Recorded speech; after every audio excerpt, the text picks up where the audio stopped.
like all of the board of selectmen are gathered, and I see Jen Charneski's down as well.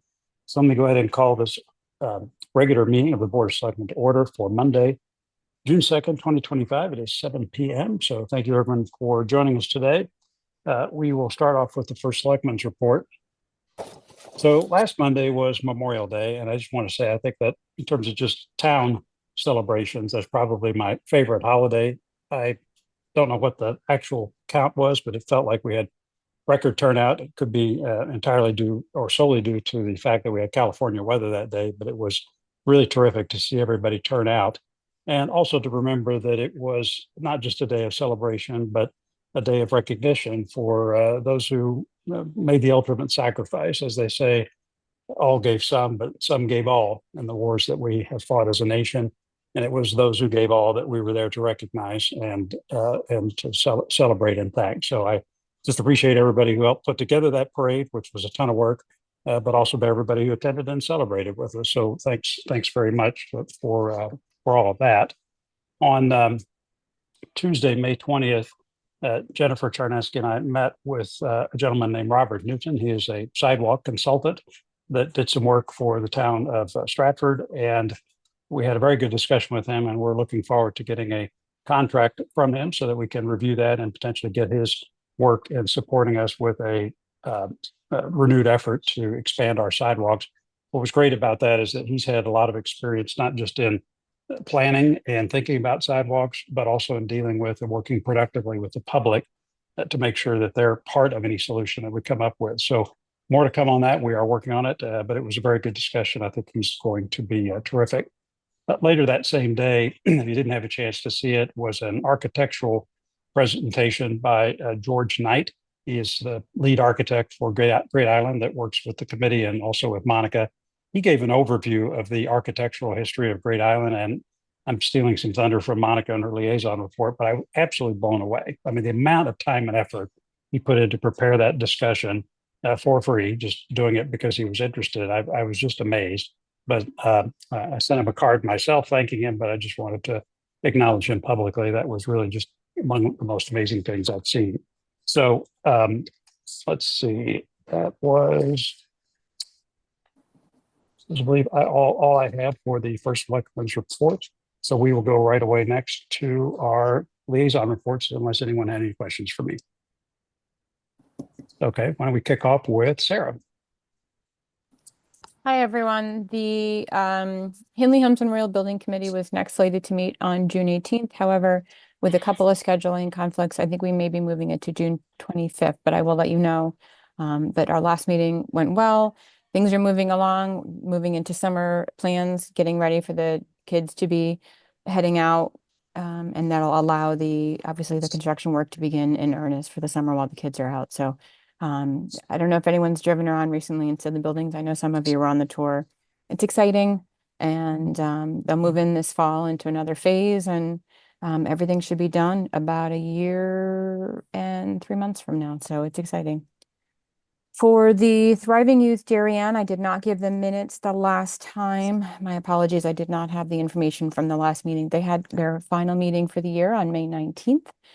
It was a wrap-up meeting, and they talked about the wins from the year and the plans for the next year. So I'm happy I can share along the meeting minutes, but I wanted to pass along that, and I don't know, Marcy, if you were going to mention this, so my apologies. One of the things that was shared was the QPR training for tomorrow night. So if you're going to share that, I'm not going to say anything else. I'll let Marcy share more information.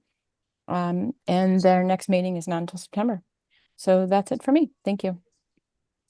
Okay, terrific. Thank you. Marcy. Sure. So thanks for that intro, Sarah. Yes, tomorrow, Allie Ramsack will be hosting our QPR training from 12:30 to 2 at the Mather Center. I did just speak to her, and she said she has a few positions still available. So if anybody is interested in taking that, it's a very quick hour and a half class that goes into questioning, proceeding, and helping anybody who's going through a mental health crisis. So I highly recommend, if you have not taken that program, to go ahead and do it. The other thing that I did take this week is the youth mental health first aid training. So Town of Darien has been offering the adult mental health first aid training. Compliments of the Allie Ramsack and her team been putting it on, and Stamford has a pilot program that they're doing where they're doing the youth mental health first training, and it was absolutely amazing. It was so relatable to, I think, what so many of us in Darien as parents and as caretakers face with our youth. It really kind of dives down into anything from 3 years old all the way up to, your early 20s, and talked about some mental health conditions that I think are so much more familiar than some of the larger ones that we hear. Things like ADHD and obsessive compulsive disorder and anxiety, which I think really kind of hit the community because so many of us have friends and family members that struggle from this. So I did take it. It was really, really great. There was some really great attendance there. All of the Stamford SROs from their school system attended and were trained in it, which I thought was fantastic, and many other healthcare providers in town. It is free and available to anyone. You do not have to be a member of the town of Stamford, and I believe that the next one that they're doing is in September. So as soon as I see that drop, I will send that information out, and hopefully we could find a provider and maybe bring that program here to Darien, because it was really, really, really, really useful. So. Thanks. And I'll just put a plug in for the QPR training. I took that, I think, the first time they offered it. Great class. Like Marcy said, hour and a half. Really terrific if you can make the time. Okay, Mike. Good evening, everyone. With regard to the Blight Review Board, we have not had a meeting since our last Selectmen meeting. We'll have our next meeting a week from Wednesday. I will advise that Town Council has proceeded with 3 foreclosure proceedings, and we will obviously be tracking those and reporting on a high level to them as they further develop, and if there is a need for executive session as they are litigation matters, we'll certainly schedule those. But that's it for Blight Review Board right now. Okay, terrific. Thank you. And Monica. Thanks, John. So yes, George Knight's presentation at the Darien Library was really well received, a really sold out audience. I echo everything you said, John, and just a thank you to the library and to the Museum of Darien for organizing that. So GIAC has received quite a few letters recently about Great Island, and so I wanted to acknowledge those concerns tonight and take a moment to clarify where we are in the process. There's some concern that the proposed menu of ideas represents a final plan.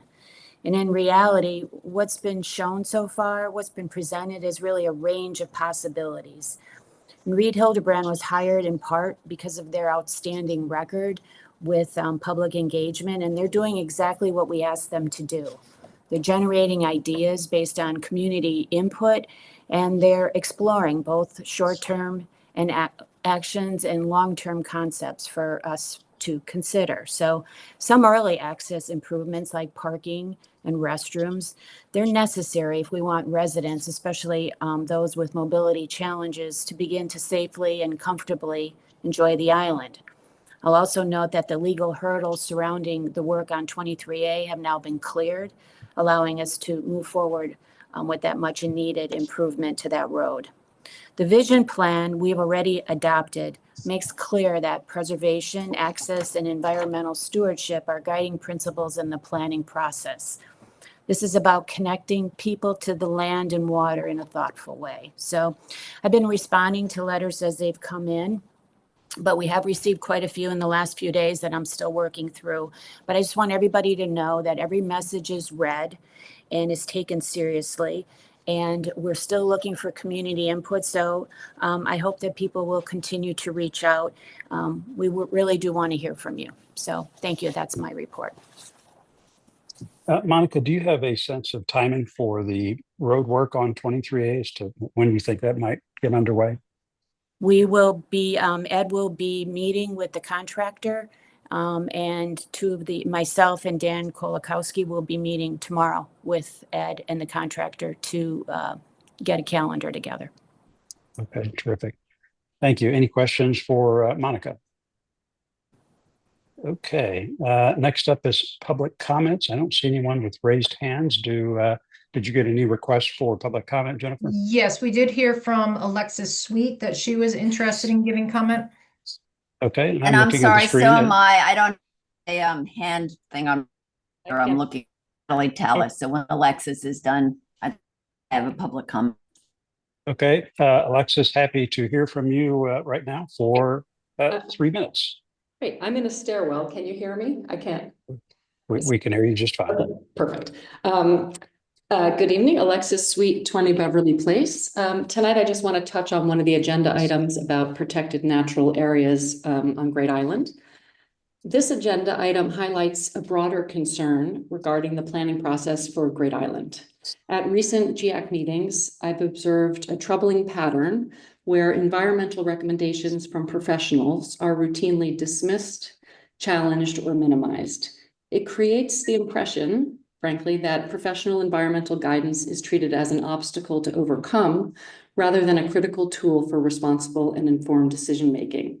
At times, it feels akin to when my husband, who works in finance, starts chatting and offering medical opinions, and my brother-in-law, a surgeon, gently has to remind him to stay in his own lane. While questions and constructive scrutiny are definitely part of any healthy process, there's a difference between engaging with expertise and disregarding it. And when it comes to protecting ecologically sensitive areas and managing a once-in-a-generation public asset, we need to rely on the professionals we've hired, not sideline them. Their guidance should be the foundation of our planning. 3 of you selectmen also serve on GIAC, one as chair, one as a member, and one in an ex officio capacity. I would urge all 3 of you to use your leadership roles to ensure that the advisory committee, which was appointed, not elected, treats professional environmental guidance with the seriousness that it warrants. To date, we've spent significant public funds on expert input for Great Island. We owe it to the public and to the island to put that expertise to work. Thank you. Thank you, Alexis. Now to Natalie. Good evening, Natalie Tallis, 34 Baywater Drive. As Darien moves closer to voting on a master plan for Great Future, 28th Great Island Advisory Committee meeting made it clear time to and a comprehensive ecological study of the island before further decision. Such a project was recommended when Josh Wilson, an ecologist from Biohabitats, presented the original study GIAC in October 2020. At the time, Met did not want to invest the money in a more in-depth report, and now appears that sentiment has changed. The May 28th meeting included a robust discussion about the findings of Biohabitats' partial ecological study. This evening, the BOS, I believe, will be an update of early active policy for dogs on Great Island. Yet committee members serious reservations just several days ago of whether they had data to decide where dogs should be allowed on the island. One committee expressed concern about making long decisions regarding parts of the island without all the facts and questioned the validity of areas as having high ecological value. Another committee member believed the report contained embellishments.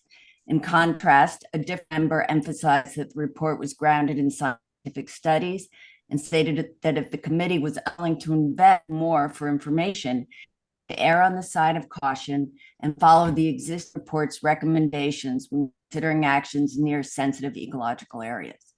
So what should our community do? Committee members are clearly concerned about long-term development and preservation decisions based on the limited data they currently consider. The questions raised underscore the need to invest in a long-term ecological study sooner rather than later. The town does not want to be penny wise, pound foolish. Great Island is likely Darien's last significant open coastal space, and residents strongly support its protection. Only a comprehensive study provide the baseline data for responsible planning and ensure our actions don't harm this wonderful creature. Thank you all very much. Okay, Natalie, thank you very much. Anyone else with public comments? Okay, seeing none, we will go on to new business. First up is to discuss and take action on proposed lease extension for 49 Great Island and recommend same to the representative town meeting. Jennifer. What you have in your packet is a lease extension for 49 Great Island. Right now, the lease is set to expire on July 31st, and the extension would push the expiration date to July 31, 2026. It does acknowledge that the town anticipates significant construction, and either party may terminate with written notice. The town must provide at least 90 days notice. The tenant must provide at least 30 days notice. We are recommending extending this because for a limited time, we will get some additional revenue to offset expenses. We have a good history with this tenant, and also very importantly, the tenant would provide a presence on the island on overnight off hours. We do still continue to have an issue with kids in particular coming onto the island at night, and having a presence there helps deter some of that. Okay. Monica. Sorry. I think Jen hit it all. I just want everybody to understand that this will not impact the work on 23A, and any early access work would most likely not start until next spring. And this again, as Jen said, the tenant has, we are required to give the tenant 90 days, and they can give us, of course, we would give them as much notice as possible, right? So if it was more than 90 days and we knew that, of course, we would share that. And the tenant has 30 days to let us know. So I know this is a town decision, but I support this. Is there any aspect of renewing this lease that would interfere with some of the upcoming work that we're planning, either for 23A or some of the early access work? No, as I said, the 23A, we would need to keep part of that road open. Remember that when that work starts, the island will be closed during the week while the construction is happening. The island will be open for our residents on the weekends. But this tenant would not change the access or the hours at all. And then going forward, the work for the early access would take place in this area, but again, it won't start until next spring. And again, this is a 1 year, so it ends July 31st or August 1st. And the tenant is fully has been briefed by what to expect, and the lease is pretty clear. So should the tenant decide that this is not working for them, they can leave. So it won't impact the town side, and the tenant has the flexibility to leave if they want. Does that answer your question? It does. And isn't it true that, Jennifer, maybe you can expand on this? The original bid we got for the 23A work, Ed Gentile has actually worked with the contractor and has kept the original bid amount and proposed work in place, correct? Yes. Okay. Other comments or questions, Mr. Burke? Just to be sure, if for some reason we're able to commence some early access work within the lease period, then we can do that. And then it's the tenants has the ability to get, to forego the lease. I'm for doing this, but not at the cost of having to postpone any work if it's teed up and ready to go. Correct. Okay. It will not impact that, Mike. Thank you. Good, Sarah.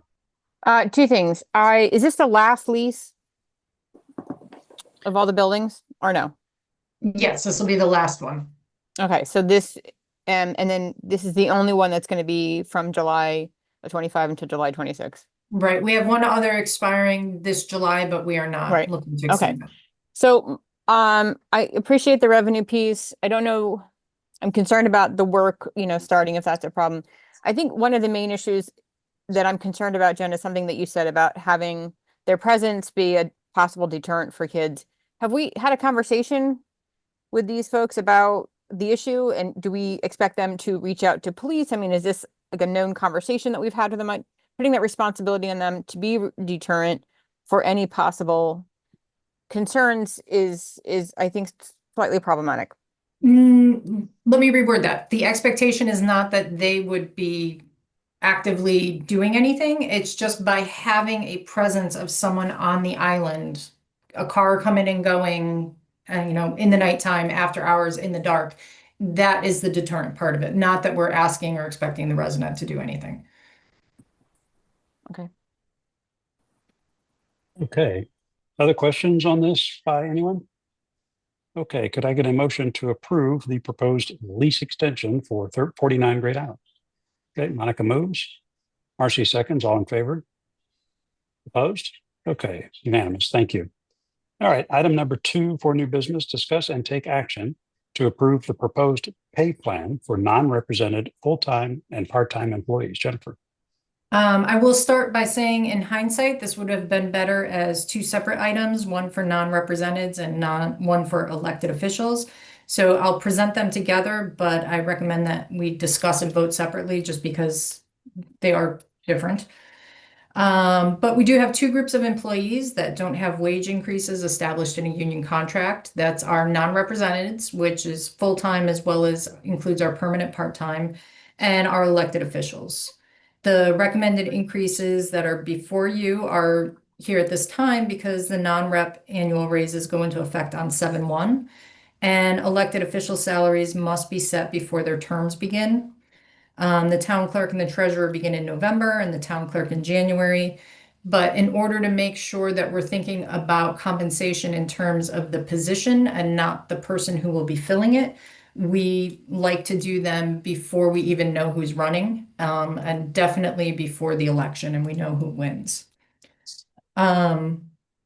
It's important to consider these at the same time as well to ensure that we stay within the budget that's set aside in the salary contingency account. So we have to look at them in total and know what size raises we're going to give and make sure that we're living within the budget.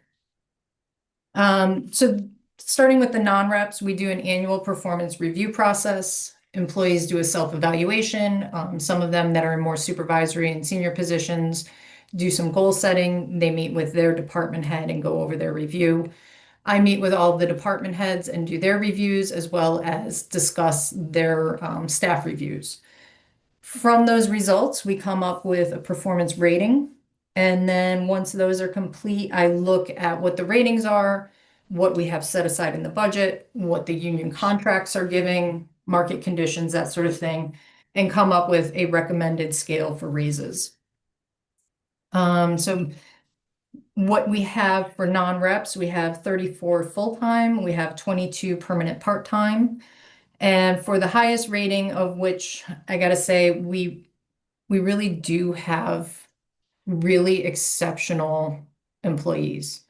Going through their reviews, I had to keep questioning myself if I was rounding everybody up and maybe giving them a little more credit. But we have fantastic, knowledgeable, dedicated, excellent employees, and it was really impressive. So the majority of them fell into the exceeds expectations and exceptional category. For both of those, I'm recommending a 3.15% increase. We had one who meets expectations, recommended for a 2.75% increase, and one who's approaching meeting expectations, but was more towards that than needing improvement, and they have been improving over the year. So they're recommended to receive an adjustment from meets expectations to only be 2.5%. And then on our permanent part-time, the majority were rated as excellent. They would be recommended for a 3.15% increase and proficient at 2.75%. After sending this out, we took another look at the non-represented salary grid. And to keep it moving and be a 20-year progression, we're actually recommending that it move 1.85% this year. So that would be my recommendation for those full-time and permanent part-time who have less than 6 months of service as of 7/1. And then at their 6-month anniversary, based on a performance review, they would be eligible for an additional raise based on what rating they would receive. So that's the recommendation on non-represented. For elected officials, as I said, we have to do this before their term starts. And their terms are for 2 years. So the recommendation includes an increase for fiscal 26 as well as fiscal 27. And this is for the tax collector, town clerk, and treasurer. The registrars or voters are on a different election cycle, and you actually approved their 2 years back in the fall of 2024. Historically, elected officials have been adjusted using the same percentage as the highest non-rep increase. And to just confirm that we have people in the right place, we did a market analysis, surveying peer communities, which you have as the final pages in the memo. And all of these positions were confirmed to be within the range and similarly positioned as our peers. So the recommendation for the tax collector, town clerk, and treasurer is a 3.15% increase this year for 26, and then a 3% increase for 27. So, Susan, Jennifer, can you expand on one question I had? So the 1.85% for non-reps who have been here less than a year, is that right? Less than 6 months. Less than 6 months. So if they had been here, for example, for a month and they started, say, this month, and you get to July 1st, so less than 30 days later, they would still get an increase of 1.85% starting July 1st. Is that correct? Correct. Okay. And this grid that we're looking at, this really it was in part informed by the effort that you and Susan undertook, I guess, last year to take a fresh look at not just our compensation structure for non-reps and elected officials, not me, since my comp is set by the Board of Finance, as well as the grading of everyone to fit into a coherent and consistent scheme that really could apply kind of across the town. Can you expand a little bit on just that effort and how those grades and comp levels were determined? So we did a compensation study, and our consultant looked at peer communities and what their pay ranges were. We didn't want to be the highest. We didn't want to be the lowest. Our target is kind of to be in the middle. And the way that the positions got graded, which then gave them a salary range, was based on things like minimum qualifications for the position, number of staff they oversee, size of their budget, how much discretion and decision-making they have to do versus what is prescribed to them that they must do things a certain way, either by the state or the town. And then for the ones that are public works and more physical, there is credit given for the difficult conditions that they may have to work under. So you might end up with a office position in the same grade as a public works position, and it seems like they're not comparable, but when you look across all of those categories, they end up with a similar score that puts them in the same range. The tax collector and the town clerk were included in that study. They weren't originally planned to be in that study. The two incumbents did ask to be a part of it, so they were reviewed and compared on those same type of criteria. But they don't get treated the same way for salaries. Elected officials don't have a performance review. Their salary increase is not a result of what I do. It is set by the Board of Selectmen. So I think on that one, that's why it's really important to see what do our peer communities pay for those same positions. So I'm just looking through that schedule. It looks like, at least in a few positions, that New Canaan's paying a lot more for some of these positions than we are. And Yeah. I know members of the board are aware that we've been asked to just recheck where we are on our compensation for some of the folks who are included in all this. So two questions in that regard. Did you kind of double click or drill down on the compensation levels offered by New Canaan? And then just more broadly, I know this study was done last year. In setting the compensation for this year, did you just fresh in your perspective, and you're still confident that these figures are in fact where we want to be, and there's nothing, say, in the comp study that we needed to update. So New Canaan tends to be an outlier on a lot of their salaries, including for their full-time positions. We have a lot of department heads and other non-represented employees who ask if they can be paid at the same level that New Canaan pays. That's just not the level that we pay. Regarding their elected officials, we don't have a lot of detail on that because those are also set by their Board of Selectmen. So it's not that they follow a particular methodology. I don't know what other considerations they had, but it is my understanding that the New Canaan town clerk recently got a significant increase. I don't know if it was on the 2023 salary, but she has been there 15 years. I don't know the full story behind that, but New Canaan does tend to be an outlier on salaries. For these particular positions in terms of internal equity and their placement in our grid, I think that they are in the right categories. I think sometimes it's just hard, like I said, it's hard to compare different types of jobs, but when you look across all those criteria, they come out with a similar score. And I think that our compensation study is still good. We want to do an update on it probably about every 5 years. But when we look at similarly sized positions and take out New Canaan, we are right in the mix with our peers. Okay. Questions for Jennifer? Hey, Jen, when you're looking at the salaries, are you, are those including benefits, and does that change the equation at all? No, these are base salary only. They do not include benefits, but for the town clerk and the tax collector, they are full-time, so they would be eligible for medical benefits. They'll be required to be offered medical benefits, and they would most likely be eligible for whatever retirement system the town has. So in our case, it's a defined benefit, which is actually maybe not as valuable to elected officials as it is to full-time employees who are expecting to be here longer term. So in some instances, people may actually, who are going to be here shorter term as an elected official, may not view that as valuable as a defined contribution plan. But we didn't take that into account. We looked strictly at base salary. I think going forward, when you do this study again, including that would be helpful. Yeah, we can do that. When did, how long ago did we start bumping halfway through the term?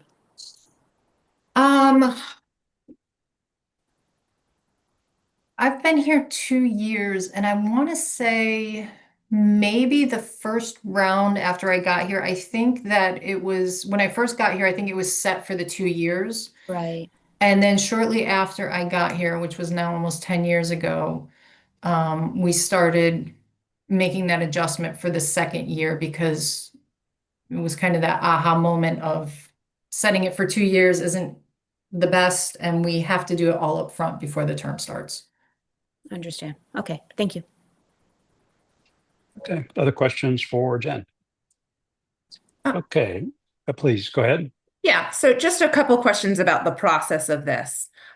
So it is really a glaring red light to me to see the variations on the New Canaan pay versus what the Darien is paying. And I have to think and attribute that to the fact of cost of living in both of our communities. If you look at a town like Ridgefield or you look at a town like Wilton, they are significantly less cost of living than a town like Darien or a town like New Canaan. So I have to think that maybe that's it. And I'd love to know, I'd love to have those conversations with New Canaan. I'd also like to know what their procedure is. So we have 3, maybe 5 elected officials that the Board of Selectmen and the Board of Finance are responsible for setting their pay. However, they have no say with the Board of Selectmen or the Board of Finance on where they think their compensation can be. There's no reviews being done. There's no rating scale. There's no looking into training. And I think, Jen, you just said that we don't set those based on experience. And we want to set them now based on job descriptions and not based on experience. But at the same time, if they're putting more effort into it, they should be compensated more for being better at their job. So I'm a little eerie on how the process goes for setting these salaries. I think it's really not doing such great justice to our elected officials to just set it based on compensated of everybody else without really knowing what their skill set is and having conversations with them about what they're doing daily in their job. We can certainly adopt a process that would allow you to have that discussion with them. I am not, because they do not report to me, that's Right. not something that I can do, but we can set that up so that you can have conversations with them. Yeah, it's kind of interesting. Part of the reason we're having this discussion now is that, as Jennifer said, we need to come up with compensation schemes or decisions, if you will, for all these folks well in advance of the election. Because to be clear, and as the note says, it's the compensation is actually by role and not by individual. And so we're in this kind of odd spot. And it's good that you bring this up, Marcy, because at one level, we're just deciding what elected officials get paid. At another level, we actually have individuals who hold those jobs, which, by the way, I've been in town government for almost 17 years. None of those jobs have ever been competitive in an election. So in other words, these people just sign up and they're in that job and no one ever runs against them, not in a primary, not even a competitive process within the town committee. So we're in this kind of weird spot where we're saying, well, on the one hand, they're elected officials and we should as a board be setting them. On the other hand, they are all kind of department heads, if you will. They're running departments like appointed individuals that we have in those roles. And so trying to figure out how do we get the right balance between, say, well, geez, they're kind of like department heads versus, well, they're elected officials. And as a result, they don't really have any criteria for being in the job. In other words, we're not hiring them because they've got a particular background. They're just in those jobs because, well, they got elected to them. And they, as a technical matter, could have no qualifications whatsoever and still would have the full authority of that job. And what's interesting is because they're elected, the only check on any of that, and by that I don't mean them in office, but say as a performance review, we're in no position to provide such a performance review. Their only criteria for whether they continue is the will of the voters. So I think the point you raised, Marcy, is a good one, and maybe we ought to take a step back, or maybe, and I will endeavor to do this, spend some time with other towns to see about how others have thought about addressing this sort of unique body of department heads who happen to be elected into their roles as opposed to appointed like all of our other department heads. Comments or reactions from anybody else? Okay. My own view is that this process, as well as the recommendations here, I mean, they come from our professionals who think about this. So this is Susan, our head of HR, working under Jennifer, and I know they put a lot of time and effort into this. I know we had questions about all of it, and maybe we'll rethink the elected official portion of this later. But I think as it stands now, I don't have a strong felt need to make any adjustments in what they have proposed, and I'd recommend that we'd go ahead and support Jennifer's recommendation for this. So unless there's any other discussion, could I get a motion to take action and approve the proposed pay plan for non-represented full-time and part-time employees and elected officials? Okay, Mike moves. Monica seconds. All in favor? Okay. Any opposed? Okay, it's unanimous then. All right, thank you. Just one comment from me. I know that there's been some back and forth about the Great Island Committee's review of dog access for Great Island, but I see that's not on the agenda for new business. Monica or Jennifer, did you have an intention to bring that up at a future Board of Selectmen meeting, or what's the plan on that? Just because I know others have been thinking about that and asking that. So it really is item number 3, the discuss and take action on recommended Great Island protected natural areas. Protected natural areas, and then it correlates with the map. I can put up the most recent revision to it. Okay. Protected natural All right. areas came out of the language that was on the original map, but it really is a conversation based on GIAC's discussion last week about identifying areas where dogs may be prohibited. Okay, that's completely fine. Let's just go to that next new business item. So Monica or Jennifer. You want me to take it, Jen? Sure. Okay, so back in March, the Great Island Advisory Committee voted to recommend to the Board of Selectmen, beginning June 1st, that dogs be allowed off the roads and paths, except in the bridle area and in any area where signage is indicated. This was a shift from previous rules where dogs were required to remain on the roads and the paths, and it prohibited them from the bridle trail. I'm sorry. On the roads and the paths, and prohibited them from the bridle trail or any signed off areas. Now that the new policy is in effect, because it's June 2nd, we're looking for the board to finalize which specific areas should remain off limit to dogs. So our consultants, Reed Hildebrand with Biohabitat's assistance, have recommended 3 zones to be designated dog-free: the bridle trail area, the wetlands area, and the beach area. And these are all the areas that are shown on green, in green on this map.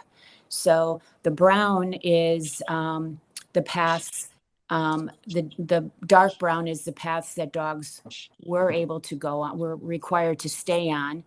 The entire brown is now where dogs will be allowed to go on the paths, obviously, and in the brown area. And then the green is where dogs will not go. So the green areas were identified as sensitive due to a combination of terrain, of wildlife, vegetation, and proximity to the water. So this recommendation sets clear, practical boundaries in areas where dogs and landscape don't mix well. And it also reflects our broader approach at our beaches, restricting dogs. So dogs are not allowed at all at Pear Tree, and I'm sure you all know they're seasonally restricted at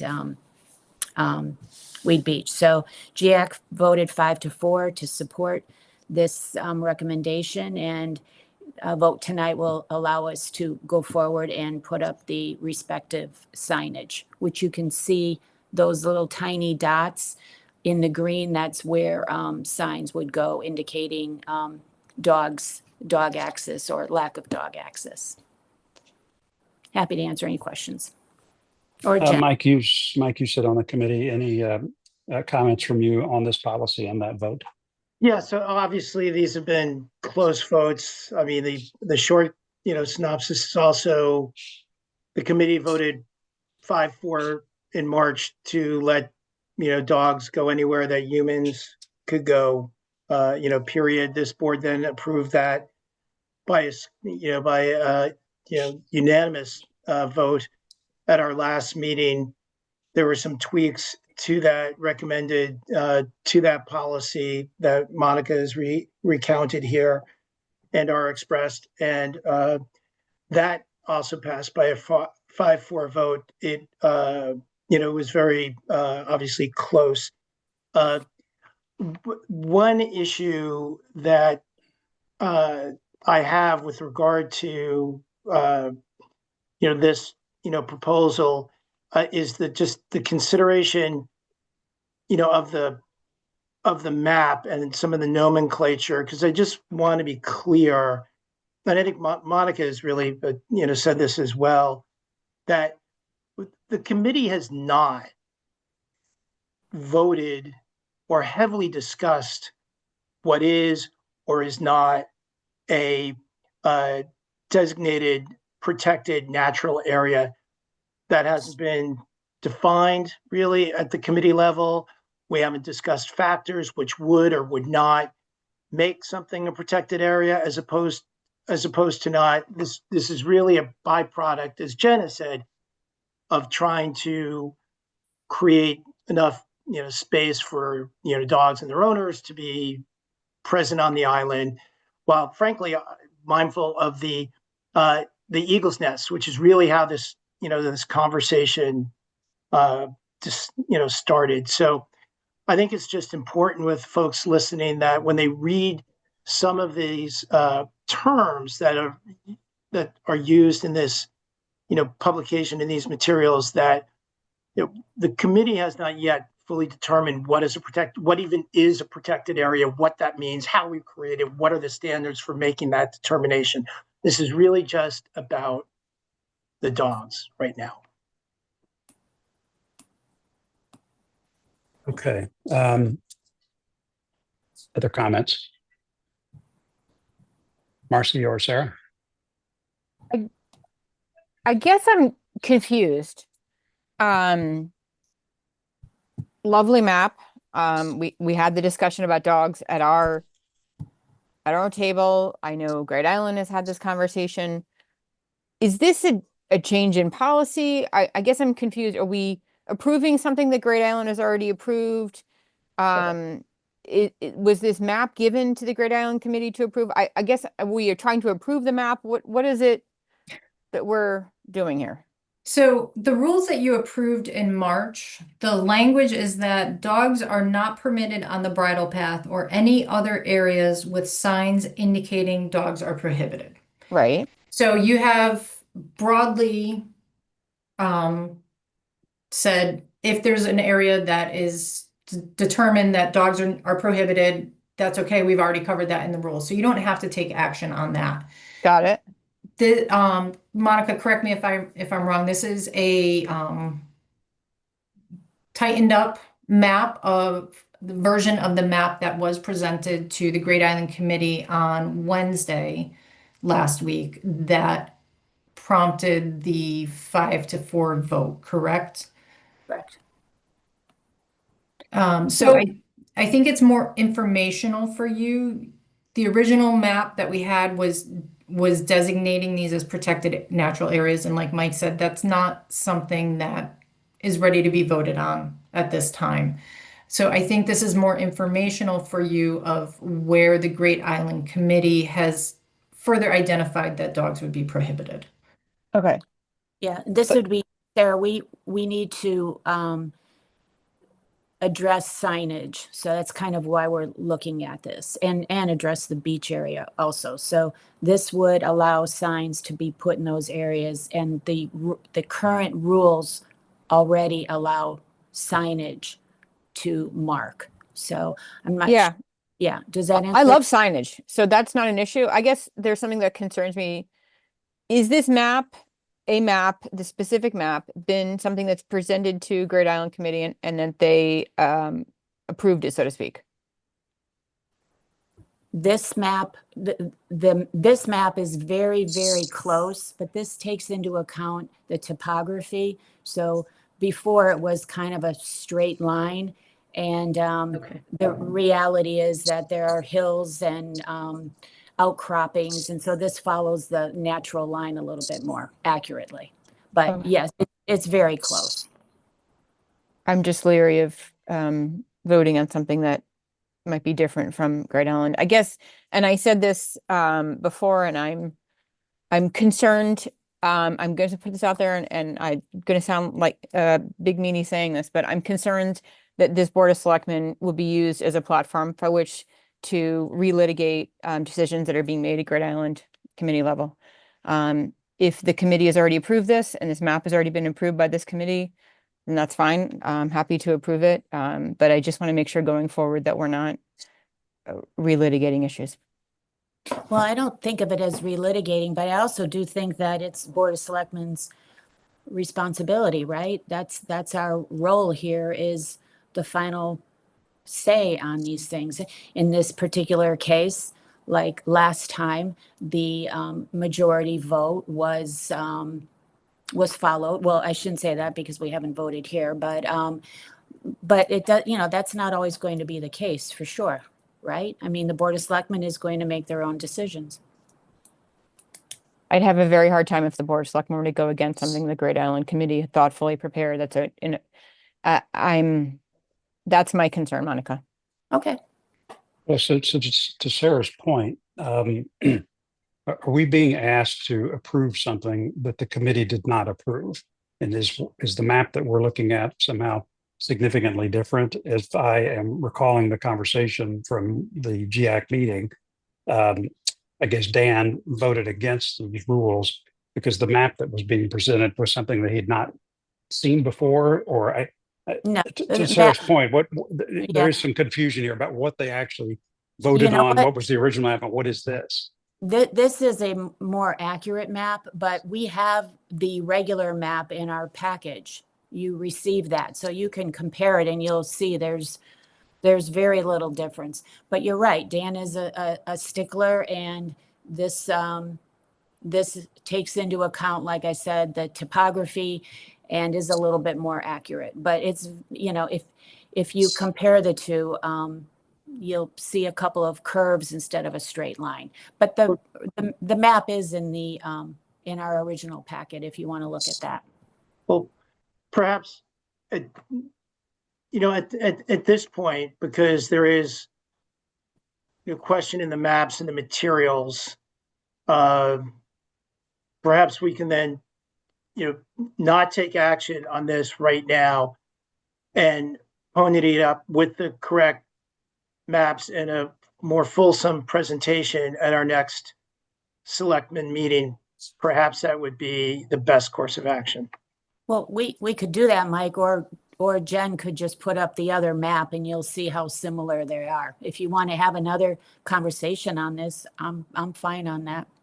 Yeah, I'm not looking to go back to GIAC and talk about this again, but I think, in consideration of how it was 5-4 one way, 5-4 another way, which is fine. And I have the same sensitivity to, following the majority view. I think that perhaps, just because there's been so much conversation about it, let's get the maps, out, to us that are reflective of what was talked about at the meeting, and do this vote next time.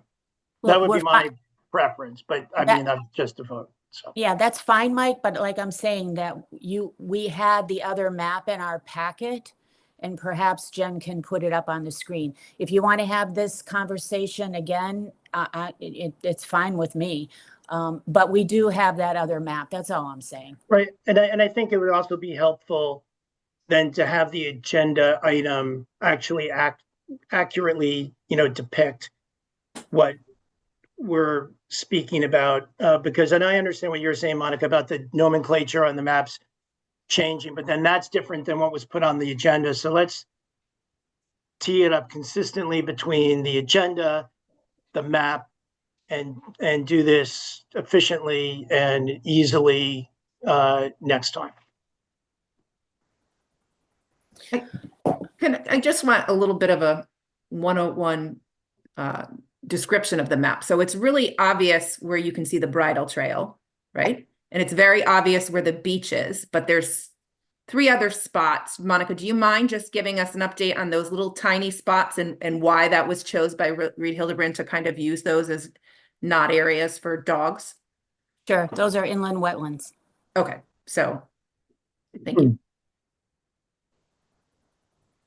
Jennifer, do you have the other map? I do. So the one that's on the screen right now is the tightened up one that shows the topography. Yep. Now you should see a different one on your screen, and this is what was in the packet.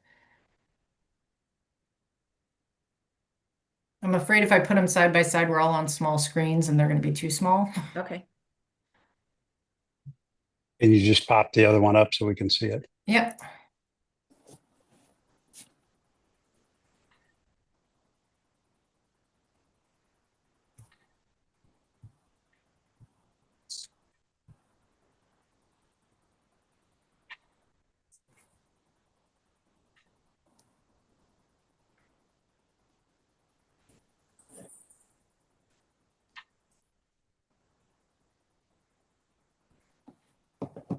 I'm still seeing the original one. Am I missing something, or you just don't have it yet?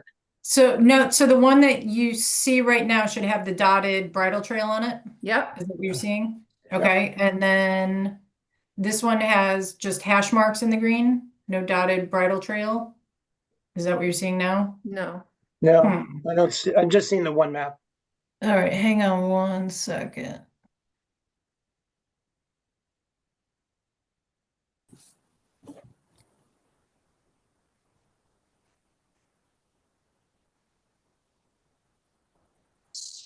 All right, how about now? No. Oh, there you go. Yep. Okay, so this is the one that went to GIAC. That does not include the topography. And then, are we back to the one that shows the bridle trail? No, there you go. Ah, Yeah, okay. It looks like the difference between the two is that there's a little more definition at the very lower part, say from the beach over to the left. In the GIAC version, that looks like kind of a straight line. This one appears to have a squiggle, or it's a little more uneven. So Sarah and Mike, are you guys recommending that maybe what we do is table this, not to have the committee relitigate dog access, but just to make sure it's clear what they voted on and what specifically they recommended in terms of delineating the areas where there's not to be any dogs? Is that what you're recommending? Yes, and it be properly warned in the agenda, because what it says in the agenda isn't really what we're talking about now. Okay, I'm okay with that. Monica or Marcy? I don't know. I think I'm ready to vote on this tonight, but I think these are so similar, and I think GIAC voted on something that was almost identical. I think it's a time pusher, but if we don't have full board on board, then I'm happy to support to try to get to consensus here. Yeah, my only concern is at this at this point on June 1st, dogs are allowed everywhere on the island with their owners except the bridle path and where there is signage.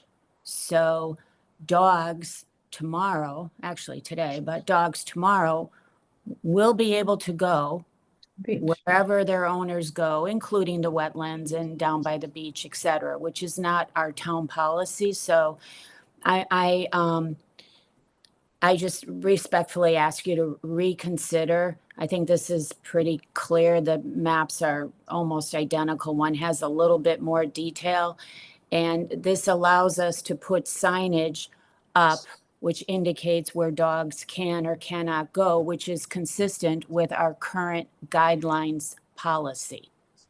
We already have that in our guidelines. So what this really is allowing us to do is to have DPW put up some signs in the wetlands and in those other 3 areas.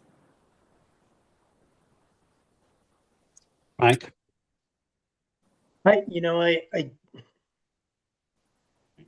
I'm not voting yes to this agenda item as described. It has no rational relationship to what we actually discussed at the committee.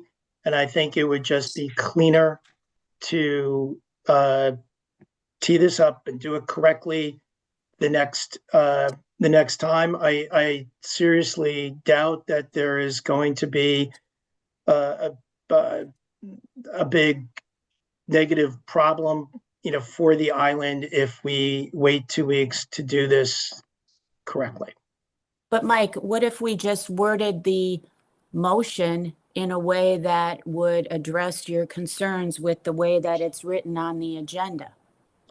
I think we have to move then to change the agenda. I think how we got from the point A on the agenda to what we're actually talking about is problematic. So if you, I don't know if we can, move to amend the agenda, but I just don't think we're doing this the right way. And that's on one side. And the other side is the actual effect or harm of waiting, 2 weeks. But Jen, could we have a motion that addresses that we are following the map that was presented by our consultants and putting up signage where it's indicated? You could, but I think that you could also address Mike's concern by, with a 2/3 majority vote, to add to the agenda an item to discuss and take action on GIAC's recommended prohibited dog areas. And then we can say that no action was taken on protected natural areas.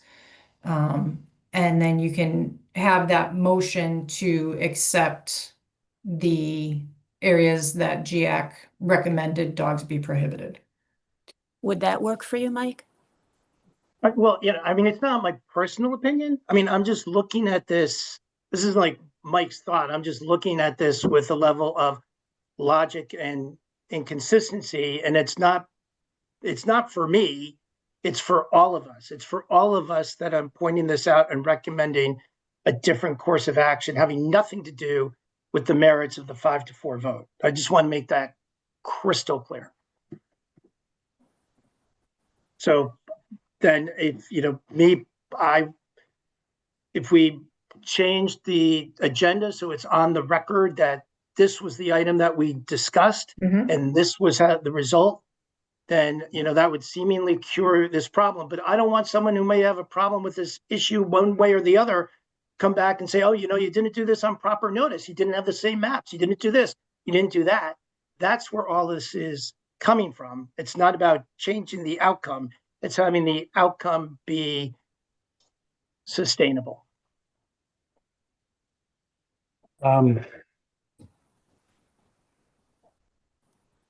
So here's what I recommend. I think no one wants to, well, let me make this first point. So no one wants to get the dog rules voted on, and we could stop talking about them more than I do. Literally no one. So my first request is, I don't know how many more times we need to discuss dogs or how many more times it needs to be brought up by our consultants, but I just want to make it clear that we need to get beyond this.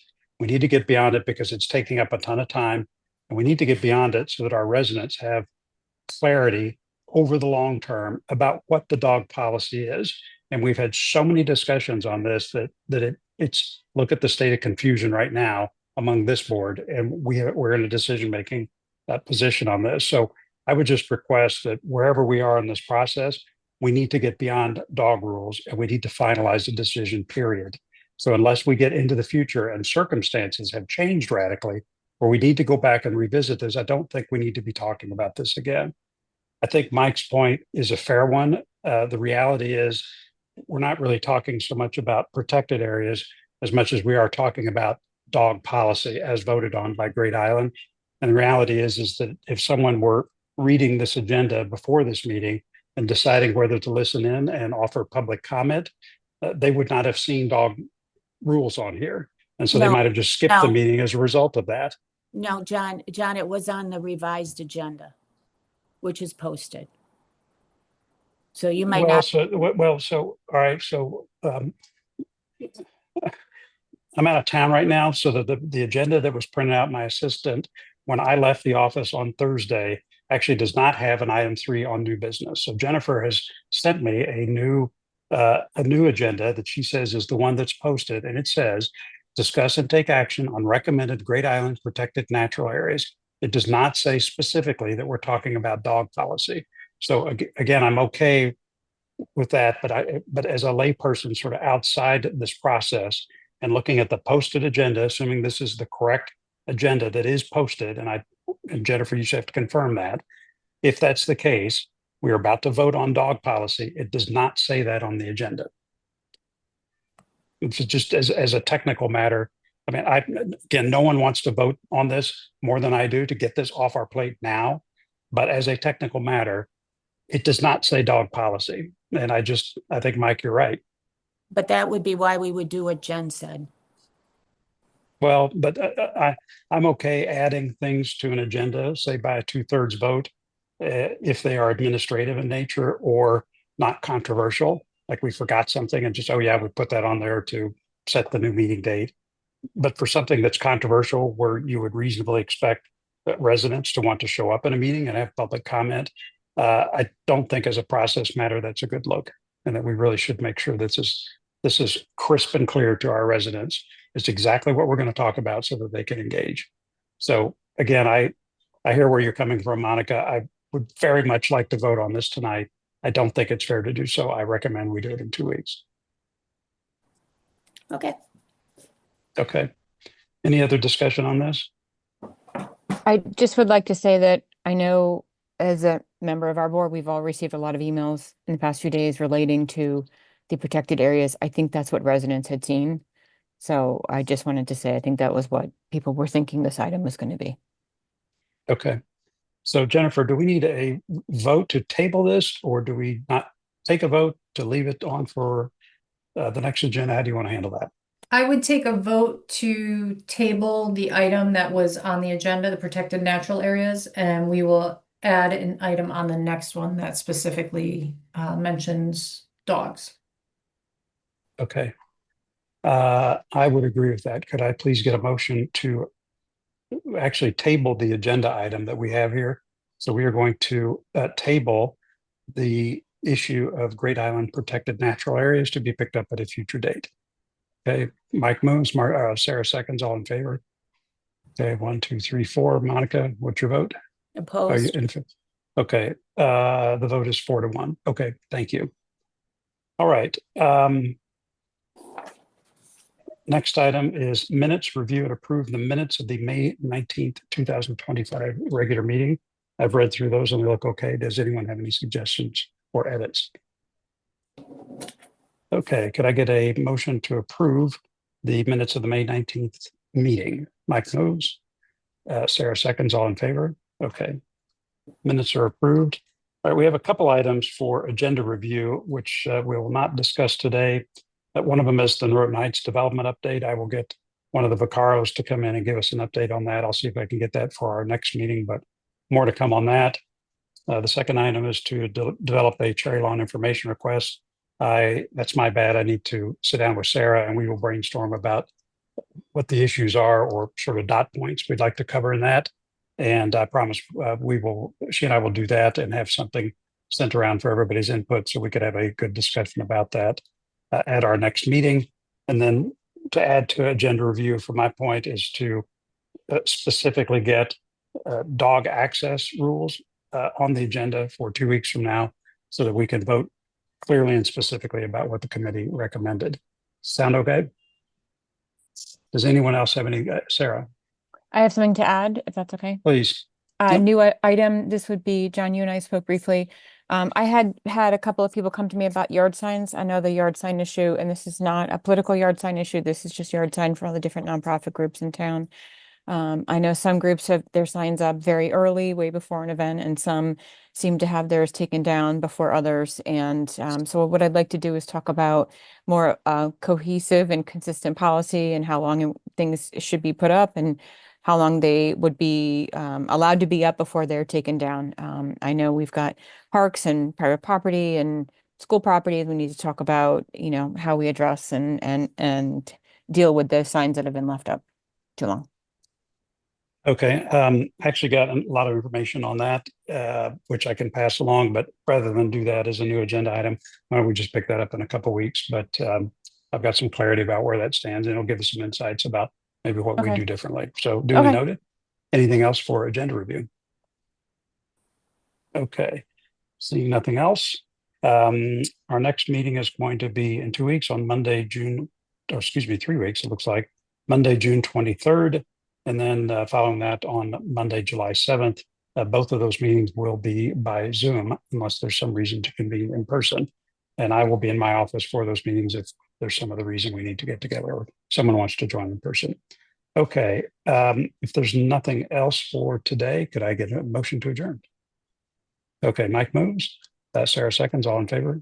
Okay, thank you, friends. We stand adjourned.